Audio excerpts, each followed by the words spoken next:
ओम श्री महाअवतार बाबा जी की जय। ओम श्री परमात्मने नमः। ओम नमः शिवाय। हर हर महादेव। नमस्ते दोस्तों, बहुत ही हर्ष के साथ इस वीडियो के माध्यम से हम एक यात्रा प्रारंभ कर रहे हैं। ये यात्रा शुरू होती है कैंची धाम से। रानी खेत होते हुए हम द्वाराहाट पहुंचेंगे। वहां से हम जाएंगे महाअवतार बाबा जी की गुफा में। उसके बाद हम उनकी तपोभूमि के दर्शन करेंगे। इस यात्रा की अवधि में हम बाबा जी के बारे में और भी कुछ जानने का प्रयास करेंगे और इस यात्रा में आपका बहुत बहुत स्वागत है, अभिनंदन है। तो चलिए प्रारंभ करते हैं। अब सबसे पहला तो प्रश्न यह उठता है कि महाअवतार बाबा जी कौन है, कहाँ रहते हैं? क्या सचमुच ही वे 5000 से भी अधिक सालों से आज भी जिंदा हैं? क्या वे अजर अमर हैं? महाअवतार बाबा जी का रहस्य आज भी बरकरार है। उनकी गुफा कहाँ है? बाबा जी की गुफा द्वाराहाट से 25 किलोमीटर और कुकुचीना से 3 किलोमीटर की दूरी पर दूनागिरी पर्वत पर स्थित है। बाबा जी के बारे में हमें आज जो भी पता है वह उनके शिष्यों द्वारा लिखित पुस्तकों के माध्यम से ही पता है। उनके अनुसार महाअवतार बाबा जी हिमालय में रहने वाले एक सिद्ध संत हैं और अपने पूर्व जन्म में वे श्री कृष्ण के अवतार थे। महाअवतार बाबा जी के बारे में कहा जाता है कि वे अजर अमर हैं और उन्होंने कई सदियों तक योग क्रिया करते हुए हिमालय की गुफाओं में अपना जीवन व्यतीत किया है। उनके प्रमुख शिष्य लाहिरी महाशय ने उनका वर्णन अपनी किताब में किया है कि महाअवतार बाबा जी देखने में मात्र 20 से 25 वर्ष के किसी नवयुवक की भांति हैं और उनकी आंखें सूर्य के समान चमकती हैं। उनकी टोली हिमालय के निर्जन गुफाओं में वास करती है। कुछ इसी प्रकार का वर्णन परमहंस योगानंद जी ने भी अपनी आत्मकथा योगी कथा अमृत में भी कहा है। महाअवतार बाबा जी की जन्म की तिथि तो किसी को भी ज्ञात नहीं है, परंतु उन्होंने जिस प्रकार अपने शिष्य लाहिरी महाशय को बताया कि उनका जन्म तमिलनाडु के एक ग्राम में 500 ईसा पूर्व के आसपास हुआ था, आश्चर्यजनक और अविश्वसनीय बाबा जी जिनकी उम्र 1800 साल से भी अधिक मानी जाती है, वे अभी भी जीवित हैं। दक्षिण भारत के प्रसिद्ध सुपरस्टार रजनीकांत भी महाअवतार बाबा जी के भक्त हैं। रजनीकांत जी द्वारा लिखित 2002 की तमिल फिल्म बाबा जी पर आधारित है। महाअवतार बाबा जी एक योगी हैं जो साधारण मनुष्य के लिए प्रत्यक्ष नहीं है। ये क्रिया योग के गुरु हैं। क्रिया योग के द्वारा परमात्मा का साक्षात्कार हो सकता है। अधिक ज्ञान नहीं होने के बाद भी मुझे पूर्ण विश्वास है कि ये महादेव के ही अवतार हैं। हिमालय के एक महान योगी ने कहा है कि गहन ध्यान में आपको अपने प्राण को शरीर से रीढ़ की हड्डी में वापस खींचना होता है। फिर आप इसे उठाते हैं और शरीर से बाहर निकालते हैं। उस सूक्ष्म स्तर पर आप बाबा जी से मिल सकते हैं। गहन आध्यात्मिक अभ्यास जैसे ध्यान, प्रार्थना और बाबा जी के नाम का श्रद्धा और प्रेम पूर्वक जप करने से भी महाअवतार बाबा जी से साक्षात्कार हो सकता है। बाबा जी के बारे में जो जानकारियां मैंने इकट्ठी की हैं वो मैं इस वीडियो के माध्यम से आपके समक्ष प्रस्तुत कर रही हूँ, मगर इन सब बातों का पुष्टिकरण नहीं किया जा सकता। बाबा जी का जन्म वर्ष 562 ईसा पूर्व तमिल में कार्तिकई महीने में जब चंद्रमा 140 से 48 पर कर्कट राशि में गोचर कर रहा था, परंगी पेट्टई यानी पोर्टो नोवा में हुआ था, जो अब दक्षिण भारत के तमिलनाडु में कुड्डालोर के पास एक छोटा सा गांव है। बाबा जी का नाम उनके धर्म परायण माता पिता ने नागराज रखा था, जिसका अर्थ है सांपों का राजा। नागराज के पिता स्थानीय शिव मंदिर में एक पुजारी थे। अपने पिता के समर्पित और भक्तिपूर्ण पुरोहित कर्तव्यों की पृष्ठभूमि में बालक नागराज के शुरुआती वर्ष मंदिर से जुड़ी आध्यात्मिक प्रथाओं, सार्वजनिक समारोहों और उत्सवों से बहुत प्रभावित थे। बाबा जी का जन्म जिस स्थान पर हुआ था, पारंगी पेट्टई, चिदम्बरम से 7 किलोमीटर की दूरी पर स्थित है, जो दक्षिण भारत के सबसे बड़े तीर्थ स्थलों में से एक है, जिसमें आकाश को मौलिक तत्व माना जाता है। चिदम्बरम का नाम चिट अम्बरम है, जिसका शाब्दिक अर्थ है बुद्धि और ज्ञान के वातावरण से भरा आकाश। माना जाता है कि भगवान नटराज पवित्र स्थान आकाश से निकले थे और उन्होंने अपने 2 भक्तों व्याघ्रपद और पतंजलि के समक्ष अपना ब्रह्मांडीय नृत्य किया था। यह वह स्थान है जहाँ महान सिद्ध थिरुवमूलर ने हजारों साल पहले सोरूबा समाधि प्राप्त की थी। इस प्रकार चिदम्बरम उस समय के लाखों श्रद्धालु तीर्थ यात्रियों के लिए इस अनुभव के आध्यात्मिक स्पंदनों से अभिभूत हो गया था। कहने की आवश्यकता ही नहीं है कि नागराज की अपने माता पिता के साथ चिदम्बरम की तीर्थ यात्राओं ने उनके आध्यात्मिक विकास को एक नई गति दी। एक बार जब नागराज 4 या 5 साल के छोटे से बालक थे तो उनकी माँ ने एक कटहल खरीदा और उसे नागराज की देखभाल में छोड़ दिया। यह नागराज का पसंदीदा फल था। जब वह किसी काम से घर से बाहर गईं, तो नागराज ने पूरे फल का लुत्फ उठाया और उसे खा लिया। वापस लौटने पर उनकी माँ ने देखा कि पूरा कटहल खा लिया गया था। वे बहुत गुस्से में आ गई और उन्होंने नागराज के मुंह में कपड़ा ठूंस दिया, जिससे नागराज का दम घुटने लगा। यद्यपि नागराज एक छोटे से बालक थे, तथापि उन्होंने अपनी माँ को माफ कर दिया और भगवान को धन्यवाद दिया कि भगवान ने उन्हें दिखाया कि बिना किसी मोह, भ्रम या शर्त के प्यार किया जाना चाहिए। बाबा जी का बचपन, परिवार से अलगाव और भटकना कैसे हुआ, आइए जानते हैं। एक दिन जब नागराज 5 साल से अधिक उम्र के थे, वे शिव मंदिर के पास खड़े होकर धार्मिक समारोह के लिए एकत्रित भीड़ को देख रहे थे। बलूचिस्तान से आए एक विदेशी बदमाश ने अचानक बच्चे को पकड़ लिया और अपने साथ ले गया। बच्चे की खूबसूरती को देखते हुए, उसे गुलाम के तौर पर बेचने की संभावना को देखते हुए, वह नागराज को एक नाव में बिठाकर समुद्र के रास्ते उत्तर की ओर 1000 मील से अधिक दूर ले आया। वे एक बंदरगाह पर पहुंचे जो शायद आज का कोलकाता है। वहां उन्होंने नागराज को एक अमीर आदमी को बेच दिया। जिस व्यक्ति ने बाबा जी को खरीदा था वह बड़ा दयालु था और उसने कुछ ही समय बाद नागराज को स्वतंत्र कर दिया। इस तरह बाबा जी नागराज गृहस्थ के कर्तव्यों और सीमाओं से मुक्त हो गए। उसके बाद वे कभी घर लौटे नहीं। कई सन्यासियों और त्यागियों की तरह नागराज भी भटकते सन्यासियों के एक छोटे समूह में शामिल होकर भटकते हुए साधु बन गए। उन्होंने भारत के पवित्र ग्रंथों जैसे वेद, उपनिषद, महाकाव्य, महाभारत, रामायण और भगवत गीता का अध्ययन किया। जल्द ही वे एक विद्वान बन गए और उनकी ख्याति दूर दूर तक फैल गई। उन्हें अक्सर विभिन्न आध्यात्मिक विचारधाराओं से जुड़े अन्य पंडितों और नेताओं के साथ बहस करने के लिए आमंत्रित किया जाता था। युवा नागराज इतने विद्वत्ता के साथ मुद्दों को स्पष्ट कर सकते थे और विवादों को हल कर सकते थे कि हर कोई चकित रह जाता था। नागराज को इस बात का आभास था कि उनका ज्ञान उन्हें आत्म साक्षात्कार के करीब नहीं ले जा सकता। उनका असंतोष दिन व दिन बढ़ता गया और जैसे जैसे दिन बीतते गए उन्हें समझ में आ गया कि पूर्णता पाने के लिए चेतना में स्थायी परिवर्तन की आवश्यकता है। उनके अंदर आत्मज्ञान प्राप्त करने की एक प्यास थी, लेकिन उनके पास कोई गुरु या कोई ऐसा तरीका नहीं था जो उन्हें अपने लक्ष्य तक पहुंचने में मदद कर सके। 11 वर्ष की आयु में बनारस से आए विद्वान तपस्वियों के एक समूह के साथ युवा नागराज ने पैदल और आंशिक रूप से नाव से पवित्र तीर्थ स्थल कथिरगाम तक कठिन यात्रा की। श्रीलंका से दूर दक्षिणी छोर पर कथिरगाम में प्रसिद्ध पवित्र एक षणमुगा तीर्थ स्थल है, जो हिंदुओं और बौद्धों के लिए पूजा का सबसे प्रतिष्ठित स्थान है। सदियों पहले गौतम बुद्ध ने भी इस स्थान की एक लंबी तीर्थ यात्रा की थी। सिद्ध बोगनाथर द्वारा स्थापित इस मंदिर में भगवान की कोई नक्काशीदार छवि नहीं है। सिद्ध बोगनाथर ने केवल एक रहस्यमय यंत्र, ज्यामितीय प्रतीक स्थापित किया था, जिसे सोने की प्लेट में उकेरा गया था, जो अपने रूप और मंत्र अक्षरों के माध्यम से महान देवता षणमुगा को दर्शाता था। सिद्ध बोगनाथर ने भगवान षणमुगा का आशीर्वाद पाने वाले सभी लोगों के लाभ के लिए इस यंत्र को रहस्यमयी शक्ति प्रदान की थी। सदियों से कथिरगाम लाखों लोगों के लिए चमत्कारों का स्थल था। कथिरगाम में बाबाजी नागराज महान सिद्ध बोगनाथर से मिले और उनके शिष्य बन गए। बोगनाथर प्रसिद्ध अमर सिद्ध थिरुमलर के पोते थे। बोगनाथर से दीक्षा लेने के बाद बाबाजी नागराज ने बोगर के मार्गदर्शन में गहन योग साधनाएं, विशेष रूप से विभिन्न ध्यान क्रियाएं की। तपस्या बिना रुके लंबे समय तक की गई और धीरे धीरे तीव्र होती गई। जिस भक्ति और समर्पण के साथ बाबाजी नागराज ने तपस्या की, उसे देखते हुए बोगर ने अपने सच्चे शिष्य को और भी उन्नत क्रियाओं में दीक्षित किया।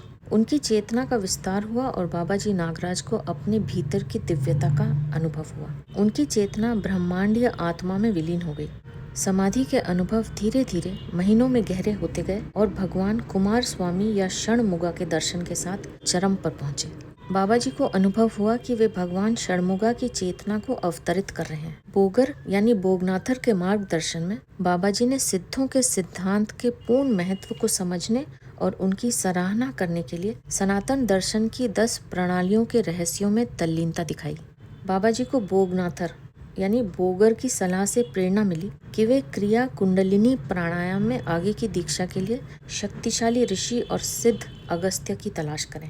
ऋषि अगस्त्य तमिलनाडु की पोथिगई पहाड़ियों में कोट्रालम में थे। बाबा जी पैदल ही कोट्रालम चले गए और वहां पहुंचकर उन्होंने उस स्थान पर तब तक रहने का संकल्प लिया जब तक ऋषि अगस्त्य उन्हें योग के रहस्यों से परिचित नहीं करा देते। बाबा जी ने एक उपयुक्त आसन अपनाया और महान ऋषि अगस्त्य के प्रकट होने के लिए प्रार्थना करने लगे। उन्हें समय समय पर तीर्थ यात्रियों द्वारा भोजन कराया जाता था। वर्षा, धूल, धूप, कीड़े मकोड़ों के काटने आदि जैसी प्रकृति की शक्तियों के बावजूद उन्होंने कभी वह स्थान छोड़ा नहीं। उन्होंने अपना जीवन भगवान को समर्पित करके बड़े उत्साह और धैर्य के साथ प्रार्थना की। 48वें दिन जब वे पूर्ण पतन से कुछ ही दूर थे, उन्होंने उत्साह पूर्वक ऋषि अगस्त्य का नाम दोहराया। जैसे ही संदेश दूर दृष्टि से ऋषि अगस्त्य तक पहुंचा, वे तुरंत अपने शिष्य के पास पहुंच गए। बाबा जी नागराज के प्रेम और उत्साह ने सिद्ध ऋषि अगस्त्य का हृदय पिघला दिया। अगस्त्य ने नागराज को गले लगाया, उन्हें भोजन कराया और बाद में उन्हें क्रिया कुंडली प्राणायाम या वासी योग में अनुकरण कराया। सिद्ध अगस्त्य पूरे दक्षिण भारत पर पूर्ण नियंत्रण रखते थे। वे रक्षक और संरक्षक थे। भगवान शिव के निर्देश पर सिद्ध अगस्त्य दक्षिण भारत में कन्याकुमारी के पास रहते थे। हिमालय इतना ऊंचा था कि उसकी छाया पूरे दक्षिण को घेर लेती थी और अंधेरा छा जाता था। इसलिए ऋषि अगस्त्य उत्तर की ओर अपनी यात्रा मोड़ लेते थे। सिद्ध को देखते ही हिमालय आधा झुक जाता है और ऋषि को श्रद्धांजलि देने के लिए अपना सिर झुकाता है। ऋषि अगस्त्य हिमालय को ऐसे ही रहने का आशीर्वाद देते हैं और इसलिए हिमालय की ऊंचाई कम होकर वर्तमान ऊंचाई तक पहुंच जाती है। ऋषि अगस्त्य ने इस साधना के अभ्यास की कठोर परिस्थितियों तथा चेतना के उच्चतर स्तरों को जागृत करने, आत्मज्ञान प्राप्त करने तथा पंच कोशों के परम रूपांतरण की इस क्षमता पर उचित बल देते हुए बाबा जी को हिमालय की ऊपरी श्रृंखलाओं में बद्रीनाथ जाने का निर्देश दिया। बद्रीनाथ हिमालय पर्वत पर स्थित है, जो वर्तमान तिब्बत की सीमा से कुछ मील दक्षिण में समुद्र तल से 1243 फीट की ऊंचाई पर स्थित है। यह गंगा और अलकनंदा नदियों के संगम पर स्थित है। सर्दियों में भारी बर्फबारी के कारण उस समय केवल साहसी योगी ही बद्रीनाथ में रह सकते हैं। यह स्थान कई ऋषियों, योगियों और सिद्धों के आश्रमों के साथ साथ श्री बद्रीनारायण या भगवान विष्णु को समर्पित एक मंदिर की उपस्थिति से पवित्र है। आदि शंकराचार्य ने भगवान विष्णु की प्रतिमा को पुनः स्थापित किया, जो नारद कुंड झील में सोई हुई थी। बुरे कर्मों से मुक्ति पाने और जन्म मृत्यु के चक्र से मुक्ति पाने के लिए बद्रीनाथ की तीर्थ यात्रा की जाती है। अगस्त्य ऋषि के निर्देश अनुसार बाबा जी बद्रीनाथ चले गए और अपने गुरुओं बोगनाथर और अगस्त्य द्वारा सिखाई गई सभी क्रिया योग तकनीकों का गहन अभ्यास करते हुए 18 महीने बिताए। 18 महीनों की कठोर योग साधना के बाद बाबा जी सोरुबा समाधि की अवस्था तक पहुंच गए, जहां परम दिव्यता उतरी। आध्यात्मिक, बौद्धिक, मानसिक, प्राणिक और भौतिक शरीर में विलीन हो गई और रूपांतरित हो गई। तब से बाबा जी का भौतिक शरीर बूढ़ा होना बंद हो गया और दिव्य अविनाशिता की सुनहरी चमक से चमक उठा। बाबा जी ने अभिनव शंकर को क्रिया योग की दीक्षा दी थी। अभिनव शंकर कामकोटि पीठ के गुरु थे और श्री आदि शंकराचार्य के 38वें उत्तराधिकारी थे। मैंने कहीं यह भी पढ़ा है कि बद्रीनाथ मंदिर के मुख्य पुजारी रावल जी के पास बद्रीनाथ मंदिर की मूर्ति का एक बहुत पुराना चित्र है। यह स्केच रावल जी द्वारा पेंसिल स्केच के रूप में बनाया गया था। ऐसा कहा जाता है कि इस स्केच को बनाने के बाद वे हिमालय में चले गए और फिर कभी वापस नहीं लौटे। इस पेंसिल स्केच पर तारीख नहीं लिखी है और कहा जाता है कि यह बहुत पुराना है। यह स्केच है और यह बाबा जी का चित्र है। बद्रीनाथ की मूर्ति का स्केच और बाबा जी के चित्र में इतनी समानताएं क्यों हैं? या यह है कि बद्रीनाथ मंदिर में ध्यान मग्न विष्णु मूर्ति स्वयं को महाअवतार बाबा जी के रूप में मांस और रक्त में प्रकट करते हैं? इन प्रश्नों का उत्तर हमें नहीं मिल सकता। बाबा जी का अन्य नाम है महामुनि बाबा जी महाराज, यानी सर्वोच्च परम आनंद गुरु। दूसरा नाम है महायोगी, यानी महान योगी। तीसरा नाम है त्रयंबक बाबा या शिव बाबा, यानी शिव के अवतारी। कई वर्ष पहले की ये बात है कि जब मैं बहुत छोटी थी तो मेरे पिताजी ने, जो कि बहुत ही आध्यात्मिक थे, मुझे बताया था कि हिमालय पर एक बाबा जी, जिनकी उम्र हजारों साल से अधिक है, रहते हैं और वे आज भी जिंदा हैं। मुझे ये बात बहुत दिलचस्प लगी थी और तब मैंने अपने पिता से कहा था कि हम वहाँ साथ में चलेंगे। पिताजी अब इस दुनिया में नहीं हैं। 2012 में उन्होंने शरीर छोड़ा और आज 12 वर्ष बाद मुझे बाबा जी का बुलावा आया और उनकी रहस्यमयी गुफा के दर्शन करने मैं चल पड़ी हूँ। चलते चलते बाबा जी के बारे में जो भी जानकारियाँ और अनुभव मुझे मिले हैं वो सब मैं आपके साथ बांटती हुई चल रही हूँ, ताकि आप सबको जो इस वीडियो को देख रहे हैं एक खजाना मिल सके, आध्यात्मिक जगत की गहराइयों की झलक मिल सके। आज नहीं तो कल ये आपके काम अवश्य आएगा। और मेरी बात मानिए, आपको बाबा जी ने ही प्रेरित किया है मेरी इन बातों को सुनने के लिए, ठीक वैसे ही जैसे उन्होंने मुझे प्रेरित किया है ये सब बोलने के लिए। बाबा जी महाअवतार बाबा जी के नाम से प्रसिद्ध हैं। 1861 में महाअवतार बाबा जी की रानी खेत में श्यामाचरण लाहिरी जी से भेंट हुई, जब लाहिरी महाशय को ब्रिटिश सरकार के लेखाकार के रूप में नौकरी पर रानी खेत तैनात किया गया था। एक दिन रानी खेत के ऊपर दूनागिरी की पहाड़ियों में घूमते समय उन्होंने किसी को अपना नाम पुकारते सुना। आवाज के पीछे ऊपर पहाड़ पर चलते हुए उनकी भेंट एक ऊंचे कद के तेजस्वी साधु से हुई। वह यह जानकर चकित थे कि साधु को उनका नाम पता था। यह साधु महाअवतार बाबा जी थे। लाहिरी महाशय ने अपनी डायरी में लिखा है, इन्हीं दूनागिरी की पहाड़ियों में स्थित है बाबा जी की गुफा, जहां उन्होंने लाहिरी महाशय को क्रिया योग की दीक्षा दी। सिद्धों और उनकी क्रिया योग परंपरा के बारे में उस समय बहुत कम जानकारी थी। सिद्धों की संख्या लगभग 18 थी और वे भारत के कई हिस्सों में, खास तौर पर वर्तमान तमिलनाडु में केंद्रित और आज भी पूरे ब्रह्मांड को प्रभावित कर रहे थे। उन्होंने पूर्णता की एक अवस्था प्राप्त की जिसे सोरूबा समाधि कहा जाता है। सिद्ध योगियों या योग सिद्धों ने जो पूर्णता की अवस्था प्राप्त की है वह उनकी तपस्या, निस्वार्थ योगदान में उदारता और उनकी अनूठी जीवन शैली के कारण है। सिद्धों के लिए शिव, कृष्ण, विष्णु, षणमुगा शक्ति, इन सब को संबोधित करना एक ही है। शिव पुराण में भगवान शिव के प्राचीन काल से कैलाश पर्वत पर ध्यान करने के तरीके का वर्णन किया गया है। शिव जी को योगी भगवान के रूप में पूजा जाता है और सभी देवता सर्वोच्च भगवान के रूप में हैं। ऐसा कहा जाता है कि सिद्ध परंपरा का इतिहास लाखों साल पहले शुरू हुआ था। भगवान शिव ने कश्मीर हिमालय में अमरनाथ की एक विशाल गुफा में पार्वती देवी जी को क्रिया कुंडलिनी प्राणायाम, सांस पर नियंत्रण करने की वैज्ञानिक कला में दीक्षित किया था। सिद्ध वे होते हैं जो मूलाधार, नाभि, हृदय, पेट के मध्य भाग, गर्दन और बालों में सांस को एकाग्र करके रोकते हैं और कुंडलिनी शक्ति को ऊपर उठाते हैं। बाद में योगी शिव ने कैलाश पर्वत पर सिद्ध अगस्त्य, नंदी और तिरुमूलर सहित अन्य लोगों को दीक्षा दी थी। इसके बाद ऋषि अगस्त्य जी ने बाबा जी को क्रिया कुंडलिनी प्राणायाम में दीक्षित किया। प्राचीन सिद्धों ने अनुभव किया था कि दिव्य चेतना निम्नतर स्तरों अर्थात बौद्धिक, मानसिक, प्राणिक और भौतिक शरीरों में भी उतरेगा। वे परम दिव्यता के आभासी अवतार बन जाते हैं। ऐसी अवस्था की कल्पना हमारी सीमित बुद्धि द्वारा करना बहुत कठिन है। सिद्धों ने पाया कि अपने अस्तित्व, अपने अहंकार और अपने जीवन के पूर्ण समर्पण के माध्यम से दिव्यता कुछ असाधारण मामलों में उतरेगी और उन्हें उनकी कोशिकाओं तक पूरी तरह से बदल देगी। हठ योग, आसन, ध्यान, मंत्र और भक्ति योग सहित विभिन्न क्रियाओं के गहन अभ्यास से यह परिवर्तन तेज हुआ, परंतु इन सब में सबसे बढ़कर है क्रिया कुंडलिनी प्राणायाम। इसी गुफा में 1861 में महाअवतार बाबा जी ने लाहिरी महाशय को क्रिया योग से दीक्षित किया था। गुफा देखने में ऐसी है। इसकी लंबाई को आज तक कोई नहीं जानता।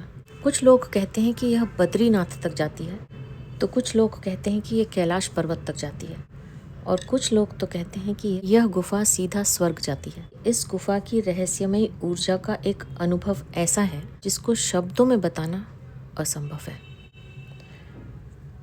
मुझे तो इस गुफा में बहुत कुछ दिखाई दे रहा है। आप भी अपनी दृष्टि से देखिए, आपको कुछ दिखाई दे रहा है कि नहीं। प्रकृति की गोद में बसे इस अद्भुत क्षेत्र के अलौकिक वायुमंडल में आकर कुछ कुछ तो होता है। इस गुफा में एक अलग ही सुगंध है।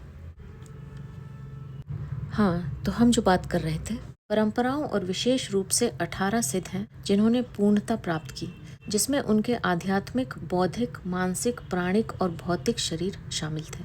इन 18 सिद्धों के नाम अलग अलग स्रोतों के अनुसार अलग अलग हैं। यह इस तथ्य के कारण हो सकता है कि प्रत्येक को उस स्थान का नाम दिया जाता था जहां उन्होंने पूर्णता की स्थिति प्राप्त की है, और साथ ही उन्हें कई नामों से पुकारने का रिवाज था, जैसा कि कई शताब्दियों से चलन में था। इन 18 सिद्धों के अलावा, जिन्हें लोकप्रिय रूप से पथिनेट्टू सिद्धरगल के रूप में जाना जाता है, वे हैं कोंकेयार, पुन्नकीसर, पुलस्तियार, पूना इक्कन्नार, पुलिपन्नी, कलंगी, अलुगन्नी, आगा पायर, थिरैयार, रोमा ऋषि और अव्वाई जैसे कई अन्य हैं। कलंगी के शिष्य थे बोगर अर्थात बोगनाथर, जो कि महाअवतार बाबा जी के गुरु हैं। गुफा के दर्शन के बाद अब हम चलेंगे द्रोणागिरी में दूनागिरी मंदिर, जहां महाअवतार बाबा जी की तपोभूमि है।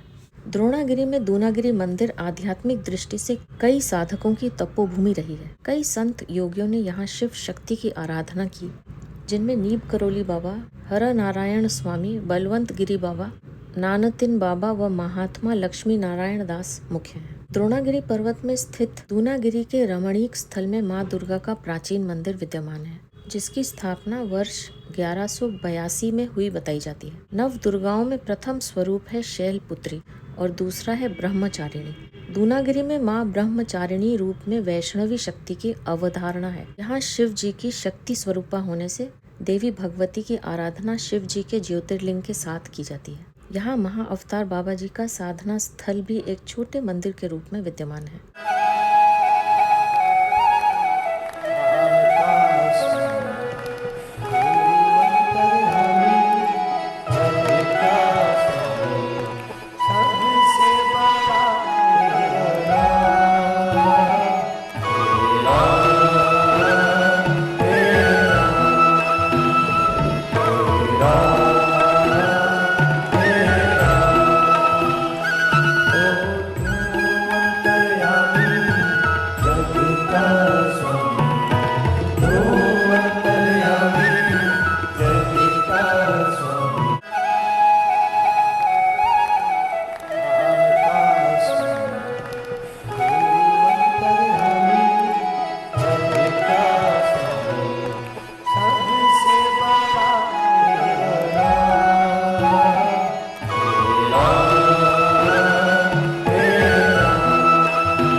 तो हम जो बात कर रहे थे, ब्रह्मांड के साथ एक होने और ब्रह्मांड को अपने भीतर वापस लाने की स्थिति केवल श्रेष्ठ आत्माओं के लिए ही संभव है। सिद्ध का अर्थ है एक निपुण, या वह जिसने पूर्णता या सिद्धि प्राप्त कर ली है। 18 सिद्धों ने पूर्णता प्राप्त की। जैसे लहरें घुल जाती हैं और समुद्र में विलीन हो जाती हैं, उसी तरह सिद्धों ने अपने व्यक्तित्व को ईश्वर के सागर या भीतर की परम वास्तविकता में फेंक दिया और अपने बौद्धिक, मानसिक, प्राणिक और शारीरिक आवरणों के क्रमिक परिवर्तन का अनुभव किया। इस प्रकार इस तरह के एक अद्वितीय बोध को प्राप्त करने के बाद उनके संपूर्ण मानव स्वभाव का एक दिव्य परिवर्तन होता है। यह अनूठा बोध केवल ईश्वर की कृपा और सिद्धों द्वारा अपने शरीर और निचले शरीर को दिव्यता के अवतरण के लिए तैयार करने के लिए इस्तेमाल की जाने वाली तकनीकों के माध्यम से ही संभव है। इन तकनीकों को सामूहिक रूप से क्रिया योग सिद्धांत के रूप में जाना जाता है। मैंने कहीं पढ़ा है कि बाबा जी से किसी ने कुछ प्रश्न पूछे तो बाबा जी ने उन प्रश्नों के उत्तर भी दिए। वे प्रश्न और उत्तर कुछ इस प्रकार से हैं। जैसे, आत्मज्ञान किसे प्राप्त होता है? इसका उत्तर है कि आत्मज्ञान उसे प्राप्त होता है जिसका हृदय शुद्ध है। कब और कैसे हृदय को स्वच्छ एवं पवित्र किया जा सकता है? इसका उत्तर है जब बुद्धि शुद्ध हो। बुद्धि को अहंकार, अज्ञान, ईर्ष्या, भय और अन्य सभी असुरक्षाओं से शुद्ध होना चाहिए। प्रश्न है, भ्रम क्या है? इसका उत्तर है संदेह और संशय। जब ये मन को ढक लेते हैं तो आत्मा भ्रम में पड़ जाती है। अगला प्रश्न है, भ्रम को हम कैसे मिटा सकते हैं? इसका उत्तर है हृदय की सफाई करके। प्रश्न है, हृदय और मन या बुद्धि को शुद्ध कैसे किया जा सकता है? इसका उत्तर है जागरूकता, ध्यान, निस्वार्थ गतिविधियां, दयालुता और धर्मार्थ कार्यों द्वारा। प्रश्न है, हमें भ्रम को क्यों मिटाना या हटाना चाहिए? क्योंकि यह हमें जन्म मरण की जंजीरों से जकड़ लेता है।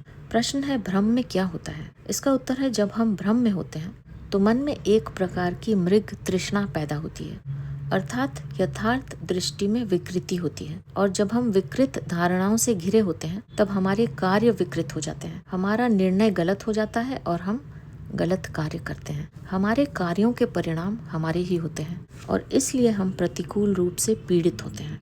प्रश्न है, कोई कैसे जान सकता है कि वह भ्रम में है? इसका उत्तर है कि प्रलोभन यानी चीज़ों पर नियंत्रण न होने के कारण निराशा और सबसे बढ़कर अनिश्चितता की स्थिति रहेगी। प्रश्न है, सुधारात्मक तरीके क्या हैं? इसका उत्तर है आत्मनिरीक्षण, चिंतन, मनन, शास्त्रों का अध्ययन, ऋषियों और आत्मज्ञानी व्यक्तियों के प्राचीन ज्ञान को सुनना और सबसे महत्वपूर्ण बात है भविष्य के जीवन को नया स्वरूप देने के लिए अपने वर्तमान कार्यों को सुधारना। अगला प्रश्न है, कोई कैसे जान सकता है कि उसे सही व्यक्ति से ज्ञान मिल रहा है? इसका उत्तर है, यदि आप जो पढ़ते या सुनते हैं उससे आप सहमत हैं और उस पर विश्वास करते हैं, यदि आपका मन गुरु या सलाहकार की बुद्धिमत्ता और सलाह को स्वीकार करता है, यदि आपका मन उनके ज्ञान का विरोध या खंडन नहीं करता और यदि आप आध्यात्मिक दर्शन को सकारात्मक परिणामों के साथ लागू कर रहे हैं, तो आपको अपना गुरु या सलाहकार मिल गया है। प्रश्न है, यदि मन में कोई विरोधाभास हो तो क्या लागू होगा? इसका तात्पर्य है कि यह अहंकार ही है जो शिक्षक और शिक्षार्थी के बीच दीवार का काम करता है। प्रश्न है, आज पृथ्वी पर मनुष्य की दयनीय जीवन स्थिति का कारण क्या है? इसका उत्तर है अज्ञान, अज्ञानता और दूरदर्शिता की कमी। मनुष्य लाखों वर्षों से इस ग्रह पर रह रहा है। उसे विकसित होने और इस धरती को रहने लायक बनाने में लाखों वर्ष लगे हैं। अपनी शानदार संस्कृतियां, नस्ल और विरासत के साथ कई सभ्यताएं उभरी और धूल में मिल गईं। शानदार इमारतें और शहर बनाए गए और उन्हें मिट्टी में मिला दिया गया। इतने सारे लोग आए और इतने सारे लोग चले गए। वे अपने सार, अपने मूल तत्व को पीछे छोड़ गए हैं ताकि हम जान सकें कि वे रचना, मूर्तिकला, साहित्य, ज्ञान और अनुभूतियों के मामले में कितने विकसित थे। मनुष्य की आध्यात्मिक जागृति के साथ साथ ज्ञान का सार अब पवित्र शास्त्रों में समाहित है। हालांकि मनुष्य में दूरदर्शिता की कमी के कारण वह अपने अनुभवों, ज्ञान और दूरदर्शिता से समृद्ध अतीत की विरासत को सुरक्षित रखने में सक्षम नहीं है। मनुष्यों में दूरदर्शिता की कमी के कारण वे शास्त्रों, आत्मज्ञानी आत्माओं और प्रबुद्ध गुरुओं में संग्रहित अंतर्निहित ज्ञान को स्वीकार और संरक्षित नहीं करते हैं। पवित्र ज्ञान आत्मज्ञानी गुरुओं द्वारा अपने चुने हुए समर्पित शिष्यों को दिया जाता है, जो अपने गुरुओं में विश्वास और भक्ति रखते हैं, और इस तरह युगों युगों और सभ्यताओं के माध्यम से संग्रहित और संरक्षित किया जाता है। हमारा अतीत हमारे भविष्य का निर्माण करता है। जो लोग पवित्र ज्ञान प्राप्त करना चाहते हैं उन्हें अपनी आत्मा को जानना चाहिए। आत्मा के पास पीछे देखने की शक्ति है और सारा ज्ञान उसमें समाया हुआ है। आत्मा के पास दूरदर्शिता है जो आपको अपनी आत्मा में पीछे हटने से रोकेगी।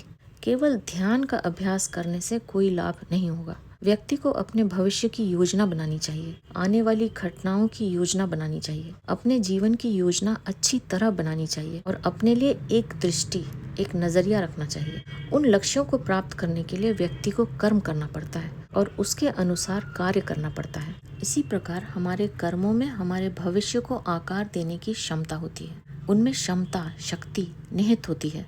हमें कर्मों में संग्रहित उस ऊर्जा को मुक्त करना है। अपने कर्मों में संग्रहित अभिव्यक्ति की उस शक्ति को मुक्त करना है। अपने अंदर जाना है। हमारे अंदर ओम है, उसका ध्यान करना है। क्योंकि एक समय था जब ब्रह्मांड में कुछ भी नहीं था, केवल शून्य था। केवल ब्रह्म ही अस्तित्व में थे, केवल मौन था। और फिर शून्य से ईश्वर का संकल्प या विचार आया। ईश्वर के इस विचार से शांति और मौन में ब्रह्मांड का निर्माण हुआ।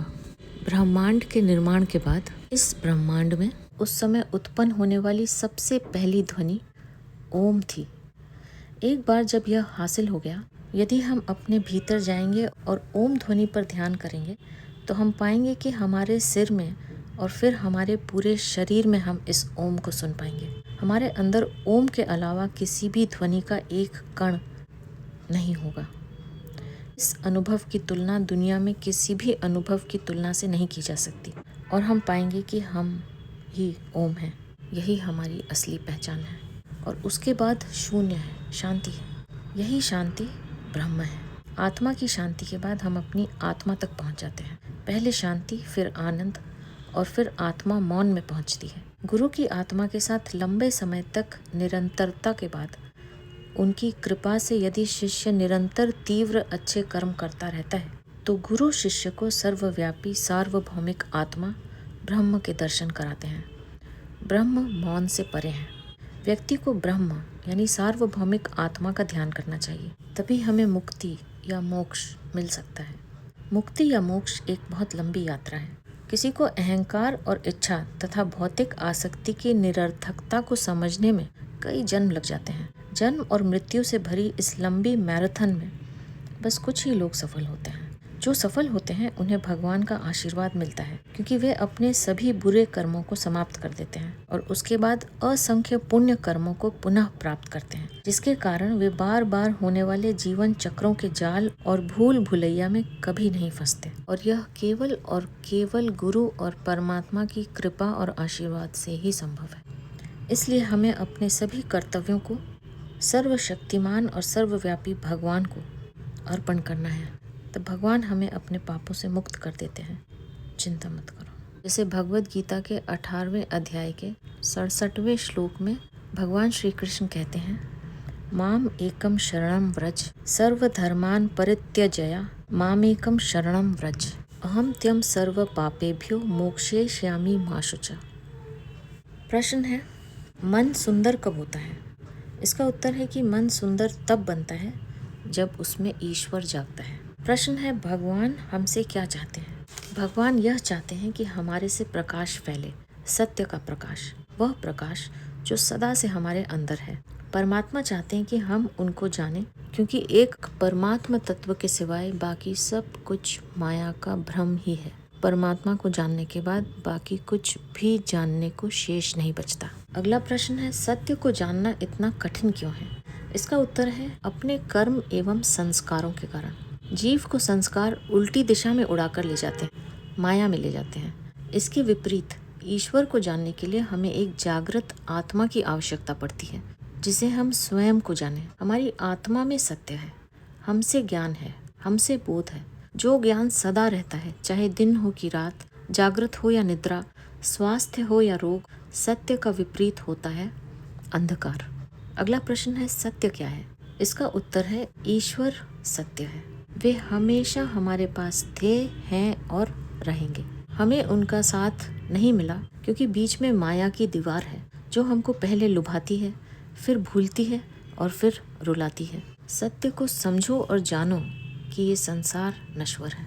प्रकृति में रचना और विनाश दोनों हमेशा होते रहते हैं। मन के गहरे मौन में सत्य को जानना है।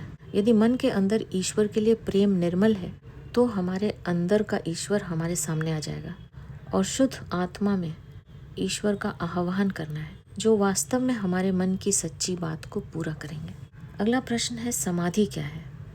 शांत अंतर्मन से फूटा हुआ ईश्वरीय आनंद ही समाधि है। समाधि हमारी सहज अवस्था है। इस अवस्था में संसार का बीज लुप्त हो जाता है। इसलिए परिपाक साधक को संसारी बातों से मन को दूर रखना चाहिए और मन के आखिरी तक जाना होगा अपनी आत्मा को चुनने के लिए। समाधि आत्मा की स्वाभाविक अवस्था है। उम्मीद है कि इस वीडियो के माध्यम से आपको कुछ न कुछ जानकारी अवश्य मिली होगी। यदि मुझसे कोई भूल चूक हुई हो तो मैं क्षमा प्रार्थी हूँ। अब मैं आपसे आज्ञा लूँगी। आप अपना ध्यान रखिए, हमेशा खुश रहिए, मुस्कुराते रहिए। आपका बहुत बहुत धन्यवाद। जय श्री महा अवतार बाबा जी की। ओम श्री परमात्मने नमः। ओम नमः शिवाय। हर हर महादेव।